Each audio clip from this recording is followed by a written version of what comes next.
subax wanaagsan daawadayaal meel kastoo aad joogtaan u diyaar garoobo wararkeena subaxnimo inaad ka daawataan channelkeena YouTube-ka sirta wararka iyo Dabaasha TV 7 Maarch 2023 wararkeena saaka qodobada aad ku daawan doontaan waxa qayb ka noqon doona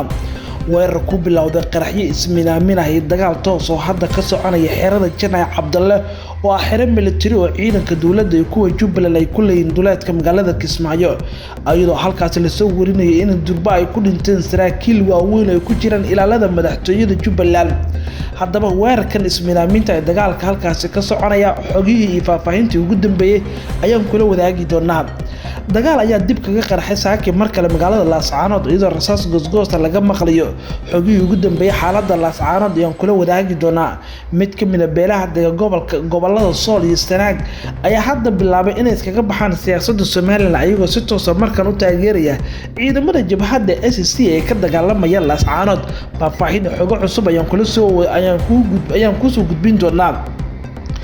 madaxweynaha Puntland Saciid Cabdilaahi Deni hanjabaadii ugu cusleed ayuu u jeediyay madaxweyne Muuse Biixi fariin adag inuu u diray isagoo qirtay in marka Puntland aysan faraha kala noqon doonin waxa ka soconaya Laascaanood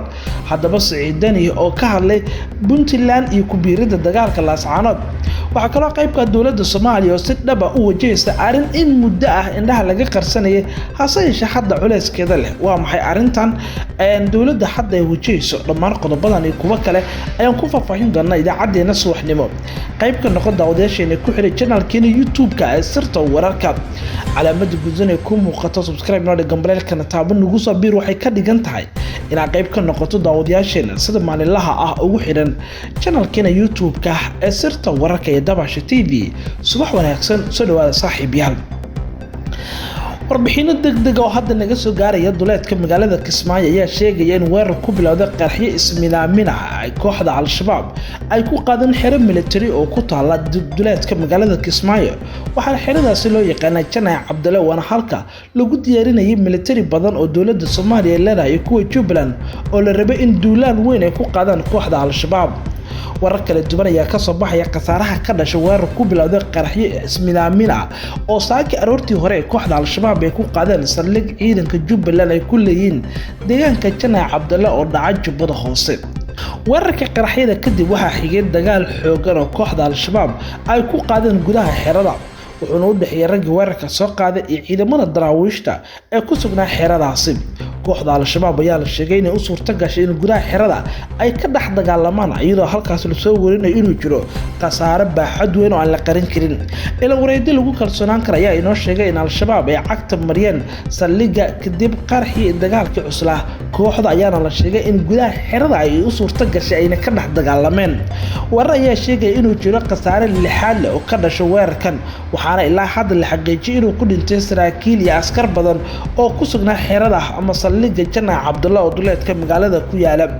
dadka dhintay waxa ku jira sarkaal sare oo qaybka ilaalada qaaska ee madaxweynaha Jubbaland Axmed Maxamed Islaam Axmed Madoobe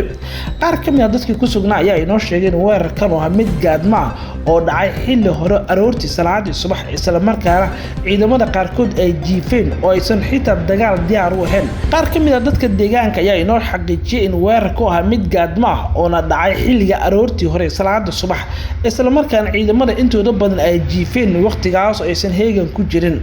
taasi waxay sahashay in Al-Shabaab fursad badan ay helaan oo xerada ay ku dhex dagaalamaan oo ay soo galaan oo ay beegsadaan goobaha ay rabaan Al-Shabaab ayaana la sheegay in ka badan 2 saacadood inay ka dhex dagaalamayeen xerada military ee Janay Cabdalle ee duleedka Kismaayo ku taala kooxda Al-Shabaab ayaa sheegatay mas'uuliyadda weerarkan waxaana shacay ka qaaday kooxdu inay dishay saraakiil iyo askar ku jirta xerada sida kooxda Al-Shabaab ay bayaankeeda ku sheegtay xaaladda ayaa mid kacsan waxaana dhaqdhaqaaqyo ciidan oo iska soo horjeeda laga dareemayo duleedka magaalada Kismaayo ee xarunta gobolka Jubbada Hoose dhinaca kale ma jirto wax hadal oo ka soo baxay dhanka Jubbaland iyo saraakiisha ciidanka dawladda ee ku aadan weerarkan qasaaraha badan dhaliyay ee ka dhacay duleedka Kismaayo muddooyinkii ugu dambeeyay kooxda Al-Shabaab ayaa u muuqata inay kordhisay weerarada gaadmada ah ee xilliga salaada subax ay ku qaadayaan saldhigyada military ee ciidanka dadka khubarada ah ayaa sheegay in weerarada Al-Shabaab badi u muuqdaan kuwa ay ka faa'iideysanayaan dhafarka ciidanka dawladda oo habeenkii oo dhan laga yaabo inay ay isticmaalayaan daraagiska ama ay qiilayaan tan oo keeni karta in ciidamadu waqti dambe ay jiiftaan kooxduna ay ka faa'iideysto xilliga ciidamadu ay hurdaan waxaana la sheegay in al-shabaab hadda ay u suurto gashay xerada Janaac Cabdalle in gudaha xerada ay ka dhex dagaalanto saraakiil dowladda ah iyo kuwa Jubbaland ah ay halkaasi ku dhinteen inkastoo ilaa hadda aan si dhab ah loo soo bandhigin tirada rasmiga ah ee ku dhimatay laakiin waxa la soo warinaya inuu jiro khasaare baaxad weyn oo soo gaaray ciidanka Jubbaland ee xerada ku sugnaa wixii macluumaad ay ku soo kordhaa wararkeena kale ayaa naga xasuusina xaaladda Laascaanood ee gobolka Sool ayaa mar kale dagaal laga soo sheegaya xalay saqdi dhexe ayuu dagaal ku bilowday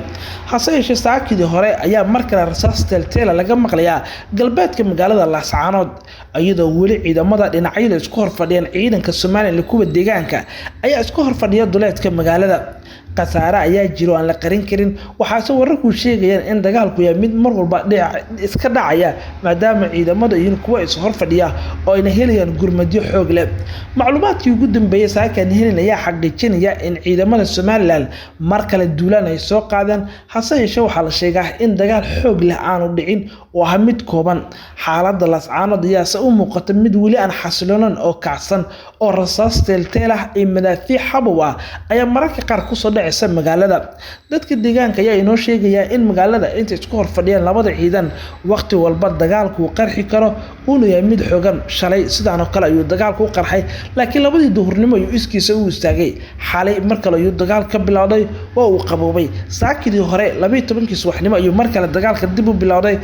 4tii subaxnimo ee saaka ayaa la soo warinayay dagaalka xogaa iskiisa uu qaboobay oo rasaas teelteel ah ay dhacayso dhinaca kale mid kamid ah beelaha daga gobolada Sool Sanaag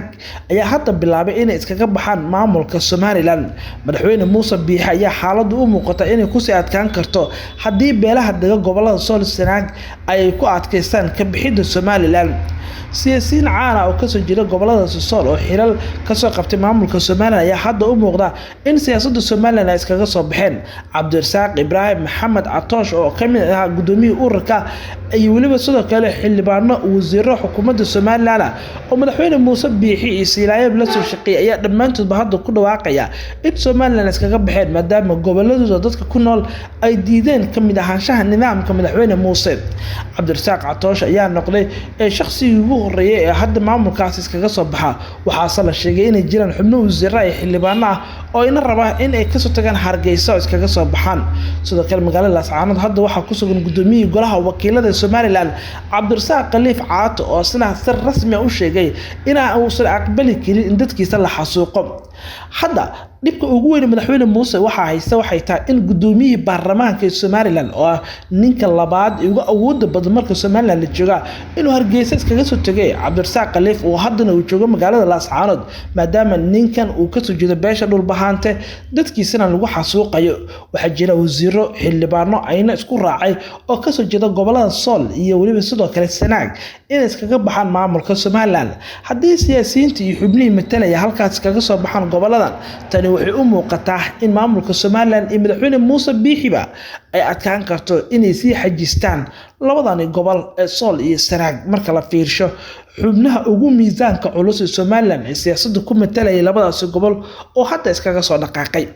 dhinaca kale aan u gudbo Saciid Cabdullaahi Deni ayaa sheegay in sida kaalinta Puntland ay ka qaadan karto dagaalka isagoo hanjabaad culus markaan u diray maamulka Somaliland madaxweynaha dowlad goboleedka Puntland Saciid Cabdullaahi Deni ayaa markii ugu horeysay si faahfaahsan kaga hadlay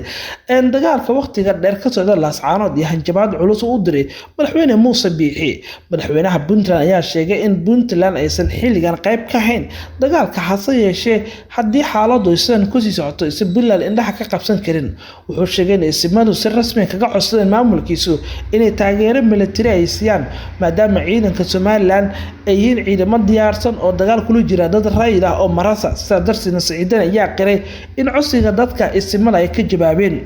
waxaan rabnaa inaan halkan ka cadeeyo dagaalkaas Puntland qayb kama ahayn inkastoo dagaalku noqday mid weyn oo waqti badan qaatay haddana waxaa jira codsiyo naga yimid ismada qaar oo caawinay Saciidan wuxuu sheegay in daandaansiga Puntland haddii ay sii wado taasi ay ka dhignaan doonto in maamulkiisu uusan indhaha ka laaban doonin waxa ka dhacaya Laascaanood. Saciid Deni waxa kale oo Laascaanood ku tilmaamay inuu ka dhacay xasuuq aan loo meeldayn gumaad shacab oo dhammaantood ay mas'uul ka yihiin ciidanka Somaliland ayna ku lug yeesheen. Madaxweynaha Puntland waxa kale oo sheegay in gobolka Sool uu qayb ka yahay maamul goboleedka Puntland isla markaana markii horeba ay Somaliland ay ku soo gardarootay isla markaana hadda go'aanka jabhadda ay qaateen ACC oo ay mid soo dhaweynayaan ayna ku caawinayaan. Saciid Deni ayaana qirtay in ciidankiisu hadda ay qayb ka yihiin dagaalka Laascaanood. وهجاك دولة الصومالية يا سيدة بحد وجه سعرين إن مدة لقرنية وحنا هذا موقت الدولة إن وجه سعيد مو وين أو نعيك الدبن كجاي معنا يا aad xoog la ayaa loo jeedinaya muddo fog ciidanka ilaalada madaxtooyada iyo waliba sidoo kale xubnaha kale ee dawladda dhexdeeda dhowr control oo Muqdisho ku yaala ayaa waxa la sheegay in ciidamada dawladda ay hadda ku sugan in dadka shacabka ay dhibaatadaas waxa ugu weyn ciidamada daraagiska isticmaalaya in ka soo wasaaraha Soomaaliya toddobaadkan uu sheegay in ciidamada isticmaalada daroogada ama qaadka ama balwada lehba guud ahaanba laga qaaday checkpointida oo la keenay ciidamo aan balwad lahayn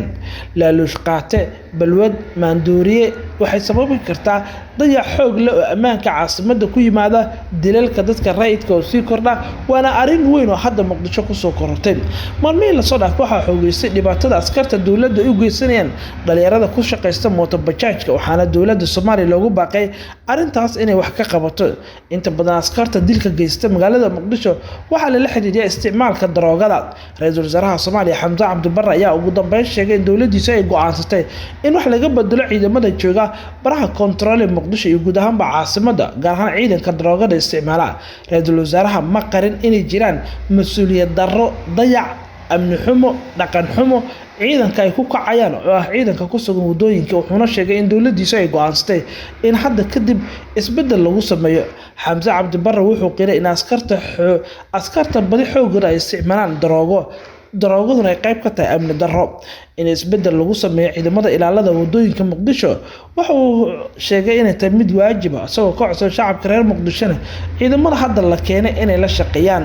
checkpointida dhammaanba caasimadda ciidamada ku sugan ayaa hadda laga qaaday waxa la keenay ciidamo cusub oo aan isticmaalin daroogo tani oo la filayo inay yareyso dilalka wadayaasha mooto bajaajida ah iyo waliba sidoo kale dayacaada dhanka ammaanka ah warkii subax saaxiib yaal